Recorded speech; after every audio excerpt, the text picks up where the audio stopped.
자, 오세이던 얘기 좀 이어가야 될 텐데요.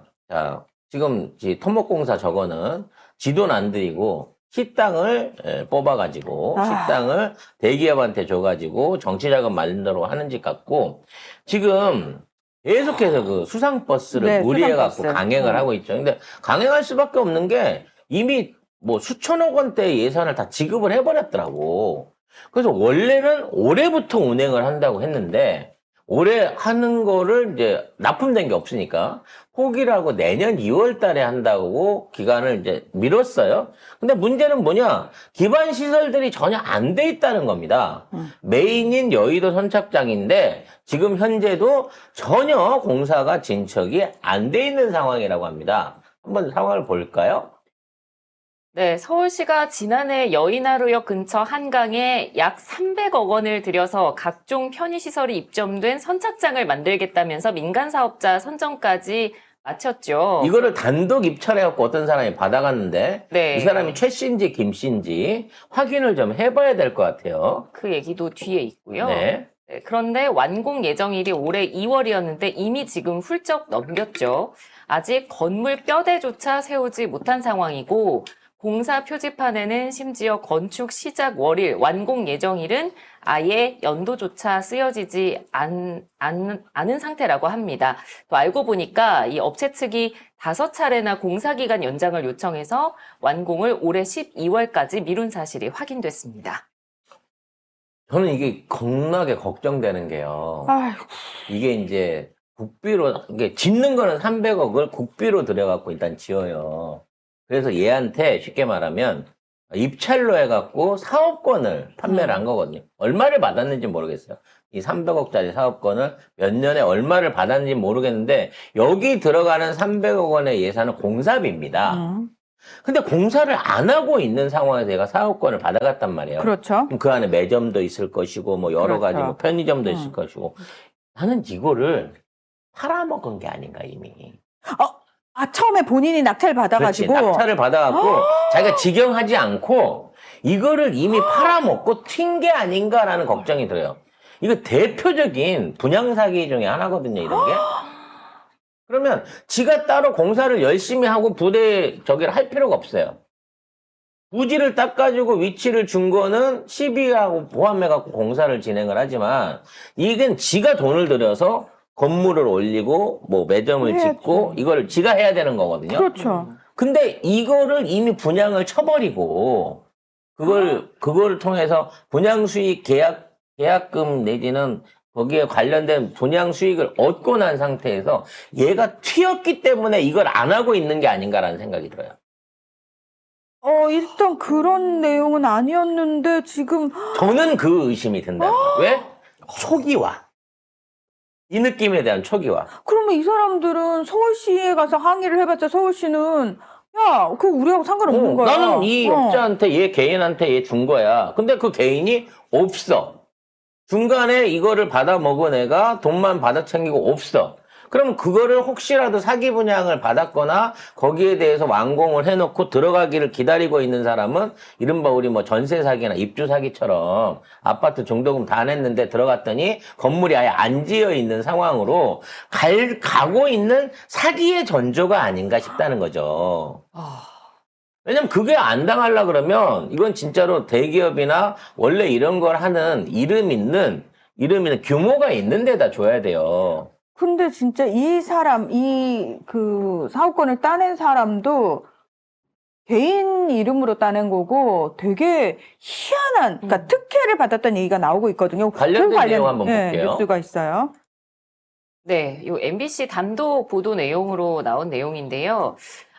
이 사업을 낙찰받은 게 개인이었고 심지어 경쟁자도 없는 단독 입찰이었습니다. 뭐 유람선 회사 대표 김모 씨라고 지금 나와 있는데 사실 김 씨는 맞네요. 김모 씨. 네, 멀쩡한 회사가 있는 상태에서 재무 상태에 발목이 잡힐까 걱정돼서 개인으로 응찰을 했는데 이게 된 거고 심지어 서울시가 개인 응찰도 허용을 해주고 이 사람에 맞춰서 뭔가 이 공고 기준을 정한 것 같은 느낌이 드는 게 유도선 면허가 필수라는 공고를 서울시에서 낸 거예요. 근데 심지어 이 사람이 유도선 면허가 있고 유람선 업체를 20년 가까이 운영한 이력이 있습니다. 그래서 이 결과 단독 입찰을 하고 제공모도 없이 사업권이 전부 이 사람한테 돌아간 겁니다. 그 입찰 자격 안에 유도선, 그러니까 배 중에서 배를 그냥 일반 선박 운행이 아니라 유도선을 하려고 하면 이제 쉽게 말해서 등급이 좀 높은 거거든요. 그 등급이 있는 사람이 한다는 거예요. 근데 매전하는데 선착장 하는데 그 입찰자가 그 면허를 갖고 있을 이유는 사실 없거든요. 그렇죠. 맞아. 왜냐면 그 사람 고용해도 되는 거고 그렇죠. 그게 필요하다고 하면 뭐 그에 대한 어떤 그 사람을 고용하거나 면허를 대여하거나 이런 게 충분히 있는데 입찰자가 그 면허를 갖고 있는 사람이어야 된다고 했다는 거지. 그래서 법인이라든지 다른 사람들이 아예 응찰을 할 수 없는 특별한 조건을 가진 거야. 쉽게 말해서 내가 이번에 요리사를 뽑는데 태권도 5단 이상은 돼야 돼요라고 얘기하는 거랑 똑같은 거거든. 요리사인데 왜 태권도 5단 이상이어야 되죠? 이유를 왜 달아? 입찰을 내는 사람이 그렇게 조건을 달았는데. 그래서 결과적으로 이 사람이 단독 응찰할 수밖에 없었어. 뭐 GS라든지 뭐 미니스탑이라든지 이런 데 같은 데서 응찰을 들어오고 싶어도 이 조건을 못 맞추니까 이렇게 할 수밖에 없었다는 거예요, 결과적으로. 문제는 이 사람이 이걸 받아가가지고 지금 공사를 해갖고 마무리를 진다는 게 올 2월 달인데 지금까지도 안 하고 있고 지금 공사가 전혀 진척 중이지 아닌 거라고 치면 얘가 진짜 응찰을 하고 여기에 대한 거를 포기를 했는지 사업적으로 포기를 한 건지 아니면 여기에 대한 분양 광고 내지는 분양을 통해 가지고 자기 수익을 얻고 도망간 건지 여기에 대한 확인이 필요하다는 거예요. 결과적으로 이런 응찰에 대한 압력을 줄 수 있는 건 서울시였고 그 서울시를 움직일 수 있는 사람은 사실상 명태균과 김건희였다고 봐진다고 하면 이걸 입찰받아서 중간에 헤쳐먹은 놈이 누구인지 왜 공사가 늘어지고 있는지 감사 내지는 그 입찰에 대한 회수 같은 것들을 취하고 있지 않은 서울시가 여기에 대한 책임, 거기에 대한 제대로 된 진상조사를 해줘야 된다는 거죠. 근데 내가 보기엔 그 사람은 튀었을 것 같습니다. 네. 에이, 설마요. 예. 아이, 참 별난 생각을 하시는구나. 예. 왜냐면 이 관련해갖고 처음에 입찰을 들어갔을 때는 서울시에 기준안이 있었을 거예요. 면적은 나와 있지만 그에 관련돼서 뭐 건물은 어떻게 짓고 막 이런 게 있을 거거든요. 특히나 우리나라는 그 특징이 있잖아. 그 한강의 하수면이 이게 올라가기 때문에 여러분 아시는지 모르겠지만 한강에 있는 거의 모든 구조물들은 부유식이거나 아니면 옮길 수 있는 그 구조를 해야 되기 때문에 특별 설계가 들어가야 돼요. 네. 그래서 지금 뭐 한강에 있는 여러 것들이 침수가 되더라도 이게 이렇게 물 위로 이렇게 수면 위로 떠오르거나 아니면 그거를 견인해 갖고 옮길 수 있는 그런 구조물이 돼야 허가가 나오는 거거든요. 아마 그런 허가를 똑같이 요구를 했을 거예요. 근데 이거를 날려버리고 설계 변경을 임의로 했다는 거야. 서울시가 기준을 줬는데 얘가 설계 변경을 임의로 해갖고 설계사무소에서도 아니 이렇게 주면 위험한데? 라고 할 정도로 설계 변경을 이미 진행을 했다라고 하는 속보가 또 나와 있습니다. 서울시가 이 여의도 선착장 개인 사업자 특혜 의혹과 공사 지연에 대해서 지금 의혹을 제기하니까 이에 대한 해명을 어떻게 했냐면 설계를 더 안전하게 변경하다 보니까 공사가 늦어졌다. 그래서 이 설계가 과연 얼마나 더 안전하게 변경되었느냐를 이제 따지기 위해서 전문가들한테 설계안을 보여줬더니 쇠사슬 고정 방식이 일반적이다. 그래서 다리 고정 방식이 극한 태풍이나 홍수를 견딜 수 있을지 의문스럽다고 지적을 했고요. 직접 설계를 바꾼 업체조차 안전성을 자신하지 못하고 있다고 합니다. 쉽게 말하면 이게 떠내려가지 않도록 거기에 대한 고정장치를 하게끔 의무화를 시킨 거예요. 그래서 이제 구조물이 얼마나 할지 모르겠지만 거의 이제 세빛둥둥선만한 일종의 구조물을 선착장으로 짓게 돼 있는 거야. 터미널도 있고 뭐 매점도 있고 뭐 사람들 안에 휴게실도 있고 뭐 같은 부대 시설이 있으니까 이게 요 정도 규모 같으면 바닥에다가 쇠사슬로 50톤 이상의 콘크리트 추를 만들어 갖고 떠내려가지 않도록 추가 보정을 하라는 거야. 그러니까 기둥은 기둥대로 있겠지. 9.1이니까. 근데 이게 흔들리지 않게끔 추가 보정을 하라고 했는데 이거를 추가 보정을 안 하고 구조물 연결 다리들을 통해 갖고 버티는 방식으로 변경을 했다는 거야. 그리고 구조물 다리의 폭을 넓히는 거지, 임의로. 예. 다리를 크게 했으니까 다리를 크게 했으니까 이걸로 충분히 견딜 수 있어요라고 하는데 설계 전문가는 못 견딘다고 위기를 얘기하고 있는 거예요. 그러니까 이렇게 지어놓으면 태풍 큰 거 오면 자칫 잘못하면 선착장이 떠내려갈 수 있는 설계 변경을 해갖고 진행을 했다는 거야. 문제는 그것도 안 짓는다는 거지. 지으려고 하다 보니까 뭐 제가 보기엔 그래요. 애초에 뭐 서울시가 얘기한 것처럼 뭐 선착장 안에 뭐 사람들이 막 수십 명, 수백 명씩 10분 단위로 유지를 하고 그래서 막 왔다 갔다 하는 승객들이 있고 그 안에서 발생하는 매출이 있고 이런 거였는데 꼬라지를 보니까 생긴다고 하더라도 이게 안 될 것 같거든. 승객들이 안 모일 것 같은 거야, 지금 이 분위기가. 선착장 관련해서는 얘기했잖아요. 이 선착장을 접근하는데 2km를 걸어 들어와야 돼요.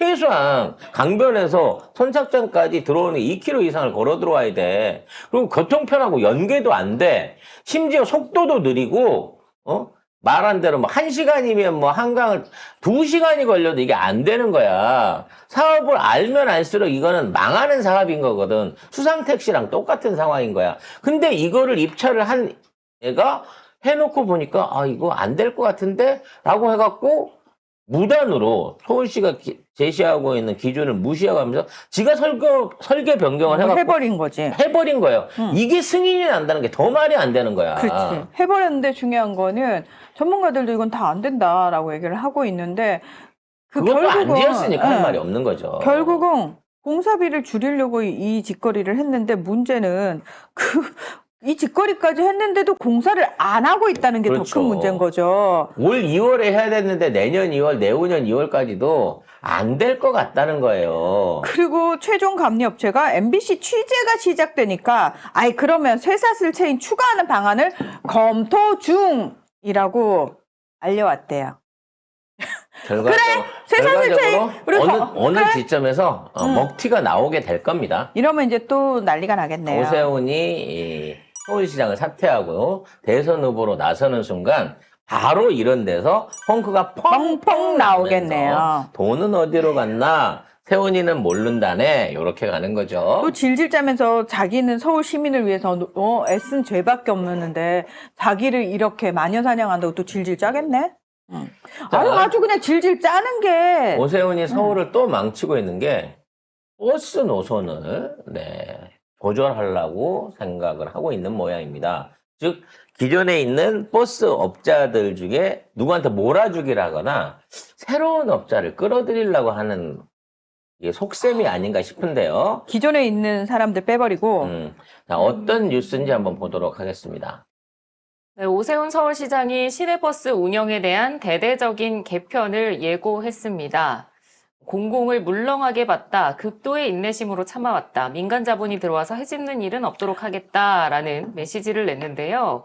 이러면서 내놓은 방안이 민간 자본 종합관리 대책을 골자로 한 시내버스 준공영제 20주년 혁신안인데 건전한 민간 자본 진입 유도와 재무 건전성 제고를 골자로 하면서 재정 지원 구조를 좀 바꾸겠다. 그리고 노선 개편도 좀 손을 보겠다라고 이야기를 했습니다. 야, 나 진짜 우리 방금 얘기랑 요 뒷얘기가 너무 연결이 잘 돼요. 와, 진짜. 근데 여러분 그거 아세요? 서울 시내에 있는 버스 노선이 굉장히 많지만 사실은 거대 자본 서너 개가 이 노선 버스 회사들을 다 지배하고 있습니다. 그러니까 각자 이 노선마다 버스 회사가 따로 있는 것 같지만 네. 왜냐면 자본주가 다 똑같아요. 무슨 교통 다 다른 회사처럼 다 보이잖아요. 다른 회사는 보면 한 회사입니다. 그래서 이름만 다르게 한다. 이름만 다르게 한 거예요. 예를 들면 남양유업인지 모르게 해야지 이러면서 백미당 만들고 그런 거죠. 그런 식으로. 그래서 기존에 있는 노선들을 이 거대 자본들이 사모았어요. 이때 동원된 자금이 뭐다?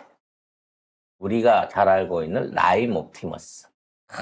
그 당시에 라임 옵티머스 자본이 동원이 돼가지고 이 회사들을 사들였습니다. 배경이 뻔한 것들이죠. 근데 얘네들이 이거를 잡고 있는데 준공영이라고 하면서 맨날 버스 요금 올린다고. 기사 월급은 깎으면서. 버스 요금 올린다고 협박질을 해가지고, 서울시에서 계속 지속적으로 지원금을 끌어왔다는 거죠. 뽑아 먹었다는 거죠. 근데 그럼에도 불구하고 계속해서 이 작업질을 하고 있었었는데, 오세훈이 갑자기 이거를 면허를 환수하거나 또는 새로운 업체를 끌어들여가지고 경쟁 구도를 만들겠다라고 개입하기 시작했다는 거죠. 쉽게 말하면 새 업자가 오세훈이랑 손을 잡았다고 봐야 되는 겁니다. 라임 옵티머스 때 그 돈 땡겨서 했던 애들이 가고 다른 애들이 온다는 거죠. 호바나 콘텐츠나 다누림이 올 가능성이 저는 매우 크다고 봐집니다. 문제는 어떤 형태든 새 업체가 들어와가지고 시장을 장악하게 되면 버스 요금은 또 오를 거라는 거죠. 그리고 준공영제가 폐지가 될 겁니다. 그러니까 서울시가 버스 요금을 결정하고 거기에 대한 정책을 내놓고 거기에 대해서 보조금을 주든지 요금 억제를 하던 거를 자유화로 풀어줘 버리고 니들 받고 싶은 대로 받으라고 이거를 준공영인 거를 사형으로 넘기면서 이 특혜를 볼 수 있는 업체들을 딴 업체를 끌어들이려고 하는 것 같다라는 생각이 든다는 거죠. 이게 왜 준공영제가 필요하냐면요. 서울시에서 돈이 좀 벌리는 노선은 외곽에서 강남을 통과하는 120번에서 140번대 노선들이 돈을 제일 많이 법니다. 그래서 이 업체 차고지가 다 이제 저쪽에 그 도봉산 밑에 그쪽에다 차고지들이 몰려 있는 거고 거기서 이거를 독점 노선으로 다 끌고 가고 있어요. 그러니까 이 노선이 제일 비싼 노선이기 때문에 중간에서 출발하는 게 아니라 도봉산에서 출발해서 강남을 삥 돌아가고 다시 돌아오거든요. 그러니까 이거를 타면 사람들이 그 노선을 타게 되면 2시간 반을 가야 돼. 2시간 반. 자기 목적지를 가기 위해서. 그럼 이게 강남으로 다리 넘어가면 금방 갈 수 있는 거를 태릉으로 돌아가지고 강안동 돌아가지고 이거 삥 돌아가고 그건 그 노선밖에 없어요. 이게 제대로 된 노선 구조를 하려면 중간에 끊어가지고 강남 안에서 쉽게 접근할 수 있는 노선들한테 면허를 주거나 노선 개편을 시켜야 되는데 이런 식으로 말도 안 되는 긴 노선을 해갖고 하기 때문에 지하철 못 타거나 싸게 하는 사람들이 진짜 아침에 1시간 반, 2시간을 타고 강남으로 진입을 한단 말이야. 강북에 있는 사람들. 요런 식으로 노선이 개판으로 돌아가고 있거든요. 근데 이거를 처리 못하게끔 하는 게 결국은 얘네들하고 카르텔이란 말이지. 그래서 여기 얘기한 대로 노선 굴곡, 내지는 노선에 대한 변경, 이게 안 되고 있는 것도 준공영인데도 영향을 못 미치고 있는 게 이런 거란 말이에요. 그래서 이런 것들을 개혁하기 위해서면 완전 공영제를 하든가, 지하철처럼 서울시에서 그냥 버스 회사들을 사들여가지고, 진짜 지역별로 배분해가지고, 그냥 니들은 이렇게 운영해서 가, 이렇게 하든가, 아니면 진짜 선의 업자들을 늘려가고 자유경쟁을 할 수 있게끔 노선에 대한 배분을 재조정해줘야 돼요. 오랫동안 이 걸려있는 이 노선 관련한 요 부분을 다들 카르텔이 다 침을 바르고 있단 말이야.